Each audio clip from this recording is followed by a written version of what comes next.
We remain steadfast in our commitment in delivering local news that matters.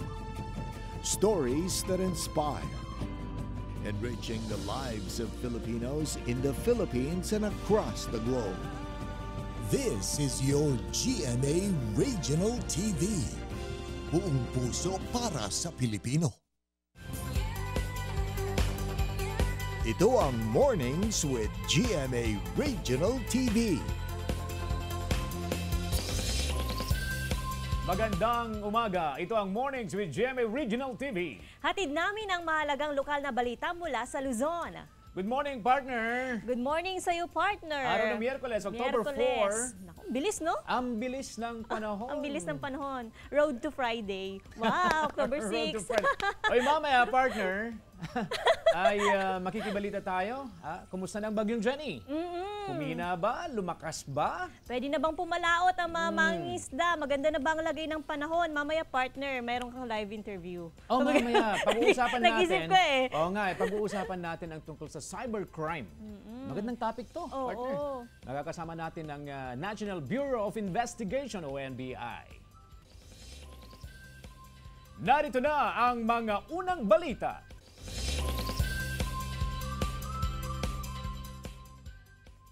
Nagpatupad ng no sailing at no swimming policy ang lokal na pamahalaan sa Dagupan City dahil sa banta ng bagyong Jenny.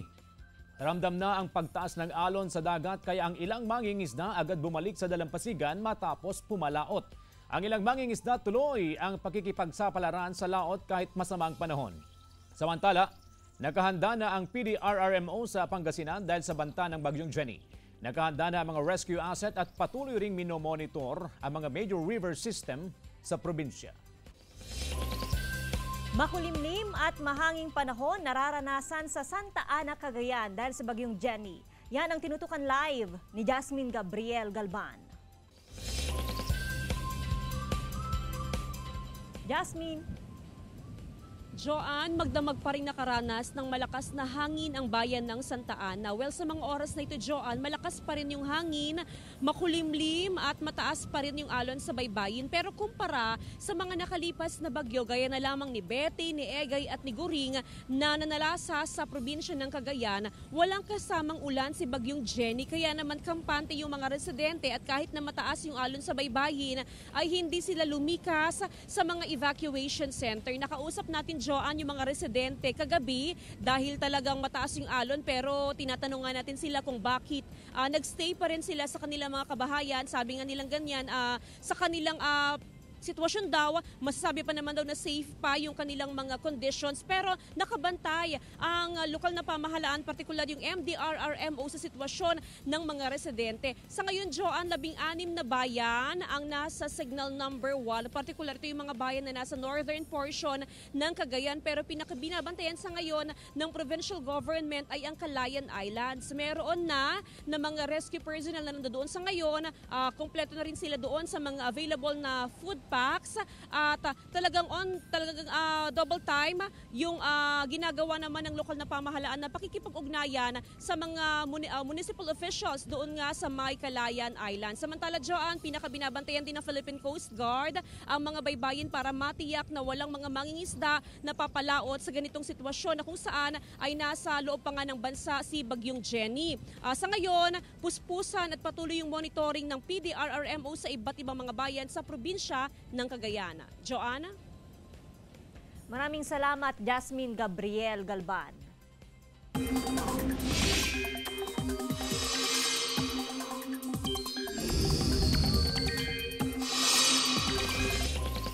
Bagyong Jenny bahagyang humina pero nananatili sa typhoon category. Tutukan sa report. Mga kapuso, bahagyang humina ang bagyong Jenny pero nananatili pa rin itong nasa typhoon category. Masungit ngayon ang panahon at nakataas ang tropical cyclone wind signal number 3 sa Itbayat, Batanes. Signal number 2 naman sa nalalabing bahagi ng Batanes at sa northern portion ng Babuyan Islands. Signal number 1 sa natitirang bahagi ng Babuyan Islands, northern portion of mainland Cagayan, northern portion ng Apayao at northern portion ng Ilocos Norte. Asahan ng malalakas na ulan na may kasamang pagbugso ng hangin sa mga susunod na oras. Namataan ng Pag-asa nasa ang mata ng bagyo 270 kilometers east-northeast ng Itbayat, Batanes. Taglay nito ang lakas na hangin na aabot sa 150 kilometers per hour. Umaga bukas, posibleng maglandfall sa southern Taiwan ang bagyong Jenny. Pagdating ng hapon o gabi, nasa labas na yan ng Philippine Area of Responsibility. Bukod sa bagyong Jenny, nagpapaulan pa rin ngayon sa ilang bahagi ng bansa ang pinalakas nitong hanging habagat. Ngayong umaga pa lang, masungit na ang panahon sa Batanes base sa rainfall forecast ng Metro Weather. Asahan ng heavy to intense rains gaya ng nakikita niyong kulay orange at red. Pinag-iingat ang mga kapuso natin mula sa banta ng baha o landslide. Uulanin din ngayong umaga ang ilang bahagi ng Ilocos Region, Central Luzon, Calabarzon, Mimaropa Region, Bicol at Western Visayas. Pagsapit ng hapon, uulanin na ang ilang pang bahagi ng bansa. Posible ang heavy rains sa ilang lugar. Chris Zuniga para sa Mornings with GMA Regional TV. Unsinkable rescue boat na kayang pumasok sa masisikip na lugar ipinagkaloob sa Dagupan City. Naritong report. Sa tuwing may baha bunsod ng bagyo, rubber boat ang karaniwang ginagamit ng mga rescuer, lalo na sa mga island barangay sa Dagupan City. Nagkakaroon na lang ng problema kung walang madaanan o walang access ang rubber boat papunta sa ilang lugar. Dito nagkakaroon ng delay sa rescue operation. Iginawad ng Department of Science and Technology ang isang imbensyon na tiyak makatutulong sa rescue operation tuwing may kalamidad. At kahit pangaraw ang pinakamasikip na lugar, kayang-kayang pasukin nang walang nasasayang na sandali. Ito ang Unsinkable Rescue Boat. The design was for them to penetrate smaller areas at lesser time para mas marami ma-rescue. Ang nasa likod ng Unsinkable Rescue Boat ay si boat manufacturer inventor Ronald Pagsanghan mula sa Bulacan. Kagandahan po nito kasi kahit po siya tumaob, hindi po siya lulubog. So pwede mo siyang i-recover. Pag-recover mo, automatic madedrain po yung tubig. Buksan mo lang yung drain plug. Ipinasakamay sa Barangay Kalmay ang Unsinkable Rescue Boat. Malaking tulong po ito dahil yung mga nararanasan natin pwedeng pasok na gamitin itong portable boat, especially pag masikip yung mga daanan natin. Pag-aaralan ng LGU ang pag-purchase ng karagdagang Unsinkable Rescue Boat. Jasmine Gabriel Galban para sa Mornings with GMA Regional TV. Sa pool sa CCTV ang karambola ng tatlong sasakyan matapos iwasan ang papatawid na aso sa kalsada sa Barangay Salay, Mangaldan, Pangasinan. Nakikita sa video na nakaiwas pa ang isang tricycle sa aso. Pero ang isang kotse, muntikan na niyang masagasaan ng aso kaya biglang nagpreno. Kaya nabangga ang kotse ng sumusunod na SUV. Isa pang motorsiklo ang nadamay sa aksidente. Wala naman daw gaanong nasaktan sa insidente ayon sa mga rumesponding opisyal ng barangay. Paalala ng otoridad sa mga residente na maging responsable sa kanilang mga alagang hayop. Sa kuha ng CCTV, makikita ang pagdaan ng tatlong menor de edad sa gilid ng kalsada na bahagi ng Barangay Salay, Mangaldan, Pangasinan.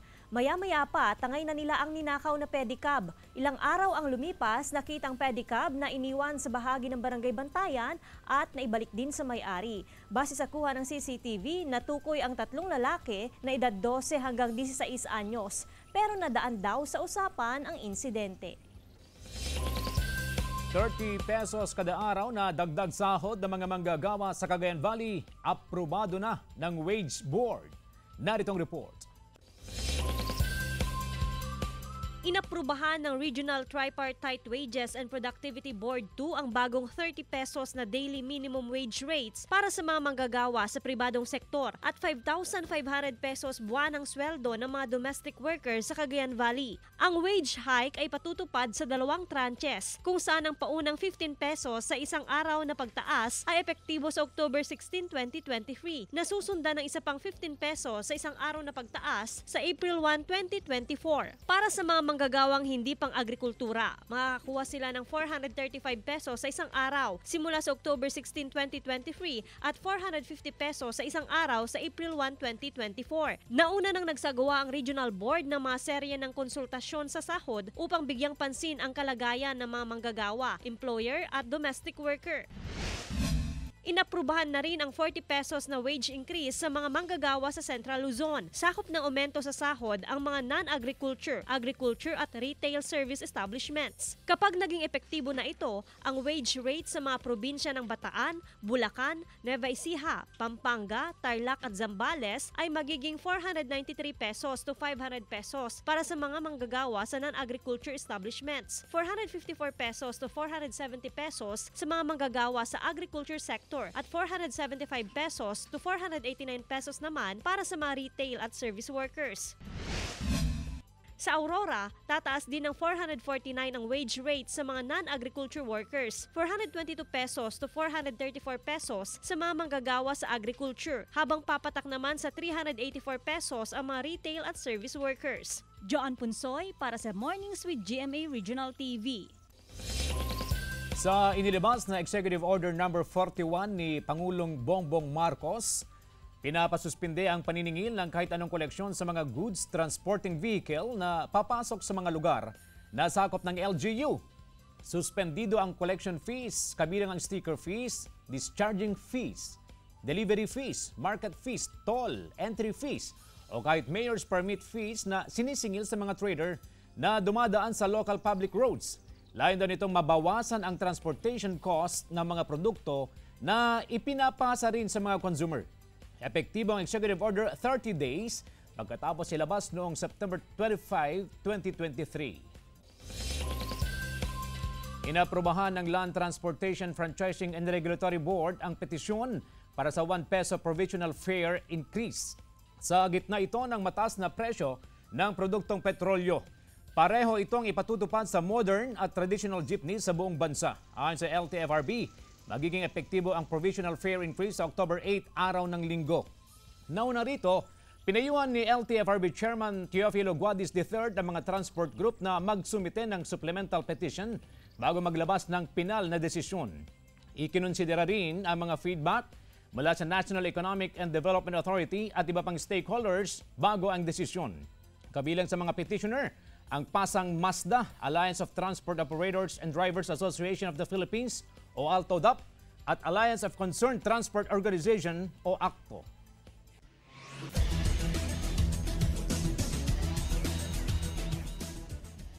Perpetual altas tinambakan ang Arellano Chiefs 85-66. Tunghayan sa report. Bumida si Cyrus Nitura sa panalo ng Perpetual Altas kontra sa Arellano Chiefs 85-66 sa Men's Basketball Tournament ng NCAA Season 99. Sa umpisa pa lang ng laro, hindi na pinaporma ng Altas ang Chiefs sa 47-34 na pagtatapos ng first half. Malaking tulong ang all-around performance ni Nitura upang maitala ang unang panalo ng Altas ngayong season. Kumamada si Nitura ng 19 points, 9 rebounds at 5 assists. Naungusan naman ng Lyceum of the Philippines ang San Sebastian College Recoletos upang maitala ang 83-72 na score sa pagpapatuloy ng NCAA. Ito na ika-4 na sunod na panalo ng LPU at wala pang talo. Bumida sa panalo ng LPU si Ato Barba na kumamada ng 20 points at 5 rebounds. Chris Zuniga para sa Mornings with GMA Regional TV. Magbabalik ang Mornings with GMA Regional TV.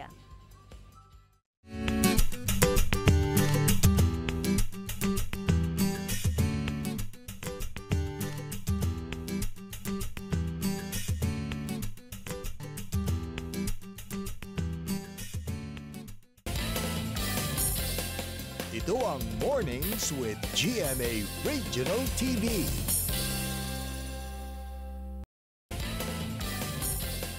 Ito ang Mornings with GMA Regional TV.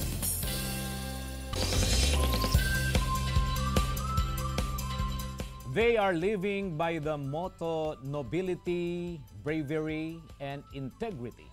Gaano nga ba kalaki ang gampanin ng National Bureau of Investigation o NBI sa usapin ng security, lalo na sa cyber world? Kaugnay niyan, makakasama natin ang First Lady Officer in Charge ng NBI, Alaminos District Office, Attorney Fabienne Matthew. Welcome to Mornings with GMA Regional TV. Attorney? Good morning, CJ. Thank you sa pa-unlock ng pag-interview dito. Naimbag bigat kadagiti taga-Alaminos. Naimbag nga bigat. Alright, pag-uusapan po natin ng tungkol sa cybercrime. Unang-una, i-define po natin yung cybercrime. Ano nga itong tinatawag na cybercrime? Attorney. Yung cybercrime, these are acts na ginawa with the use of computer. So, yun po yung cybercrime. Okay. When we talk about cybercrime kasi, we are often focusing sa loss of privacy, sa loss of security. Aside from this, ano pa ba yung tinututukan ng NBI when it comes to this kind of crime? Sa cybercrime laws, tinututukan ng NBI yung fraud, human trafficking, child pornography, identity theft, at iba pang mga illegal acts with the use of social media like cyber libel. Yun po. Yung online scam na tinatawag. Yes, online scam. Okay, alam po namin na kaliwat kanan, ang dami ang nagre-reklamo sa NBI when it comes to online scam. Kumusta po ang investigasyon ng NBI sa mga ito? May mga pumupunta po sa office natin at natutulungan po natin sila. Fina-file po natin yung mga cases sa prosecutor's office. So, for example, we have yung auto loan. Na-file na po natin sa prosecutor's office. Okay, within Pangasinan po yan? Yes po, within Pangasinan. Aside from online scam, ang dami pang scam na nakikita natin online. Investment scam, meron ding love scam. Yeah, love scam. Paano yung love scam? Yung love scam po is nanggagaling sa mga, mga dating sites. So, magliligawan po sila through online, through PM, FB chats, ganun. Okay. Tapos, yung victim po magpapadala sa suspect ng financial assistance. Kasi nanghihingi yung subject ng financial assistance dahil so, usually ang victim dito yung lalaki, yung male? Usually female. Female? Yes, female kasi mga foreign males ang nambibiktima. Okay. So, nanghingi sila ng financial assistance for medical, gano'n. Or sometimes, may ipapadala daw silang box containing large amount of money. So, ang victim po naniniwala na may parating siyang box, may tatawag po sa kanya na magbabayad siya sa customs or sa anti-money laundering kasi may huge amount of money daw sa box na parating. So, doon po sila nabibiktima. Okay. Meron ding hulugan scam. Yes po. Paano ito nabubuhay? Sa Facebook po, may mga naghihikayat ng hulugan. So, bali, magbibigay siya ng cash through GCash. So, minsan, yung unang payout is okay naman, pero sa next na payout, mawawala na. Itatakbo na ng yung moderator. Okay. May na-encounter na ba kayo, ang NBI, na kaso ng malicious tagging sa social media? Wala pa naman so far. Kasi ang daming nagtatag na pag titingnan mo, yung tinatag, adult content. Na kung bubuksan mo raw yun is hacker pala. So paano po natin ina-advise yung public para hindi po mabiktima ng mga scam na ito? Yes po. Yung mga ganun pong mga links at mga messages, wag po nating i-click yung mga links na suspicious na hindi natin alam kung kanino galing. Wag po nating i-click yung mga ganong links or i-share. Okay. Ano pong advice po natin sa public na may mga kasong ganito? Yung mga may kaso po ng mga cybercrime, aware po tayo dapat sa mga pinopost natin na huwag nating i-post yung mga personal details or information natin. Okay. Gumawa po tayo ng mga strong passwords or mahabang passwords para ma-secure po yung account natin. And huwag po tayong magbibigay ng OTP pag may tumawag or mag-text or mag-email po. Yung one-time PIN? Yes, one-time PIN. Yung OTP, protektahan po natin ito. Huwag po natin ito basta-basta ipamigay. Okay. Aside from nakatutok po ang NBI sa cybercrime, ano pa ba yung mga other services na ginagawa po natin? Yes po. We have po the NBI clearance, and then we have the investigation. We have also the forensic. So, pwede po tayong mag-request for medical legal examination, autopsy, exhumation, polygraph, and others po. Okay. Anything from your end, Attorney? Message po sa mga kapuso natin na nakatutok ngayon sa Mornings with GMA Regional TV. Yes po, open na po ngayon ang NBI Alaminos District Office. Pwede po kayong kumuha ng NBI clearance ninyo sa Alaminos City, and pwede din po kaming mag-investiga doon sa mga malapit po sa amin, yung mga taga Sambales at mga Western Pangasinan. Open po ang NBI Alaminos District Office para sa inyo. Alright. Thank you, Attorney. Thank you you for being here. Thank you for the information.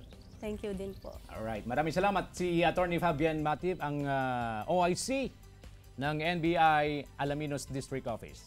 Diyan lamang po kayo mga kapuso, magbabalik ang Mornings with GMA Regional TV.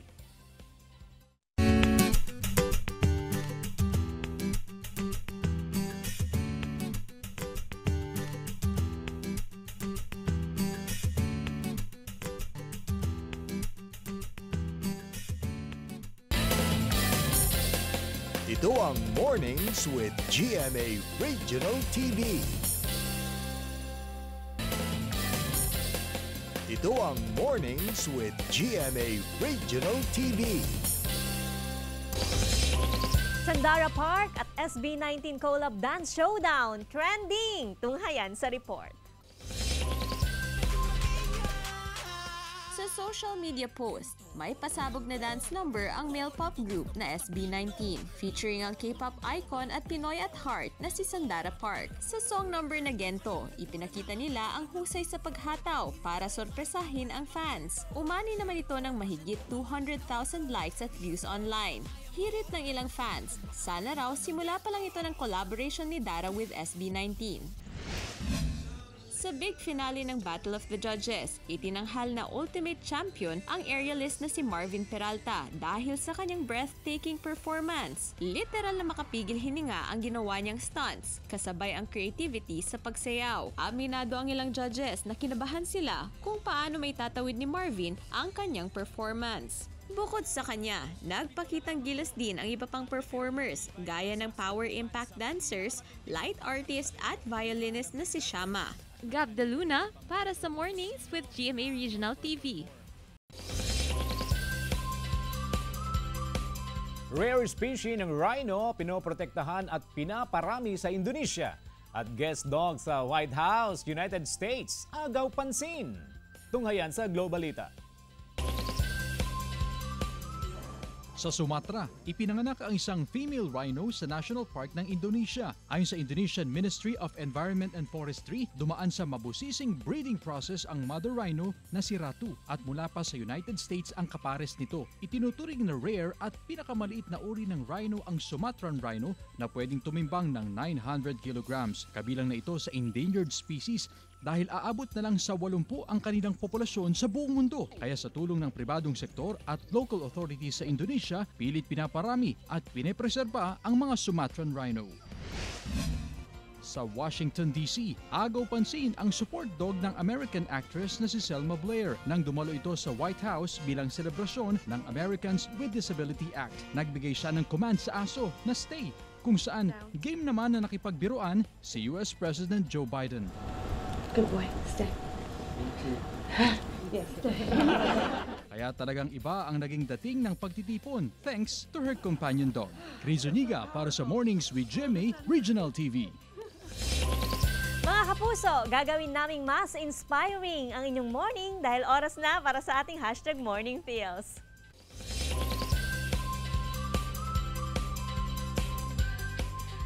A dog is a vehicle. A dog is a window to Mother Nature. And that's the closest species we have. By Cesar Millan. Ang cute ng aso, ano? A dog is man's best friend. Diba? Uy, World Animal Day ngayon. Kaya binabati ko yung mga pet dog ko. Si Love at saka si Sushi. Binabati ko yung mga ano dyan. Di ba animal lovers. May pet dog ka rin before? Dati yon, ngayon wala na eh. Sumisidi ang aking allergies. Iwas-iwas muna sa mga pusa at aso. Pero marami rin ang nag-aalaga. Oo. So kailangan natin maging responsible pet owner. Lalo sa mga cat and dogs. And sa mga farmers, mga big animals. Ipakita natin yung pagmamahal natin sa ating mga alagang hayop. Oo. Di ba? Sino? Sabi ganun, no? Nako mga kapuso, bukod sa dog and cats, ano pa yung pwede nating alagaan at home? Yung rabbit. Rabbit! Di ba? Rabbit. Ano pa ba? Yung mga maliliit na mga hayop na hindi naman destructive sa ating bahay. Meron din nag-aalaga ng monkey, ha? Talaga? Alright. Kala ko looks like a monkey. World Animal Day. Mga kapuso, 82 days na lang. Pasko na! Maraming salamat mga kapuso sa pagtutok sa Mornings with GMA Regional TV. Samahan niyo kami mula Lunes hanggang Biyernes. Ako po si Joanne Punsoy. Maaaring mapanood ang ating episode sa www.gmaregionaltv.com at mag-subscribe sa official YouTube channel ng GMA Regional TV. Ako po si CJ Torida, buong puwersa para sa mas malaking misyon at mas malawak na paglilingkod sa bayan.